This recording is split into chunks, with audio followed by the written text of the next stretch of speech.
it's now been how many years that you've been running it? October, we came up with the idea in October of 2009. I came up with the idea, the first outline.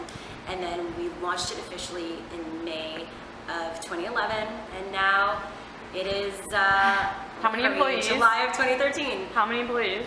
So now, I mean, we're definitely over 10. Damon says 17 like overall, but yeah, we're constantly in flux because the industry and the landscape is constantly changing.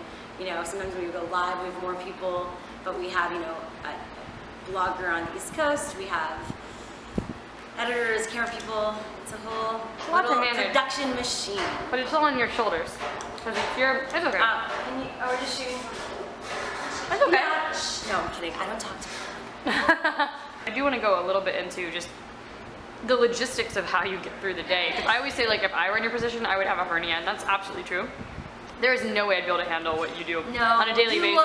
Would. No, I wouldn't. There's no way. I don't get how you create your videos. I mean, I see your productions. I think it's just, you know, a skill set. Everyone has their own skill set, because I look at people that do parodies and music videos and all that, and I'm like, and we try to do that sometimes, and it becomes like a bigger deal than creating a live hour-long show.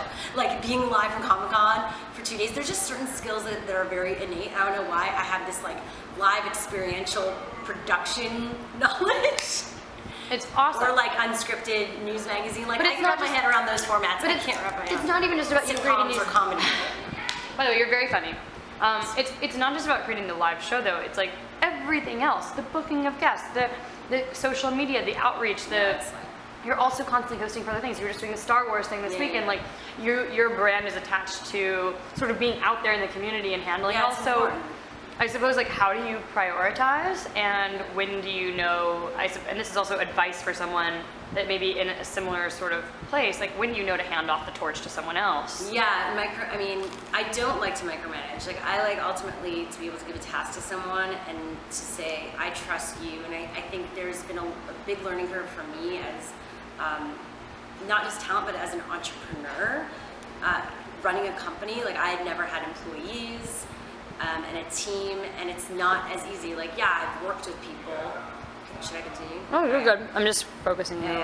I've worked with people, but overseeing your own team and making sure everyone is continuing to be inspired, they're doing the things that they need to do, things aren't slipping through the cracks, that they're as effective as possible. Like, all these things you hear about in like leadership and management. Like, now I'm just starting to learn that and like really dive into that. So I'm still discovering the answers.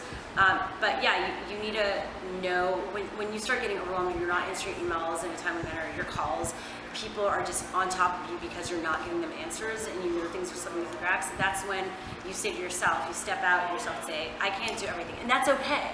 Like, that is fine. And, you know, embrace the fact that there are people out there to help you. And those are the people on your team, and you've hired them for a reason. And if they're not doing that, or you don't trust them, then they shouldn't be on your team, and like let them go right away. No, you have to like, we've learned a lot in terms of keeping people on for a while that obviously didn't have the passion that we had. You know, it's for this space specifically because it's so competitive and there's so much changing. It's so quick.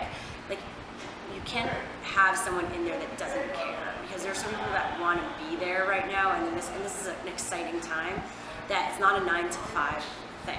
Right. And so you need to make sure you surround yourself by people that are just as passionate about the product as you, and that really care about working hard and proving themselves. I'm proving myself at every point. It's like, I don't care what level you're at, whether you're an intern or you're the co-founder or you've sold your company, like, you need to constantly be learning, and you're never too good for anything.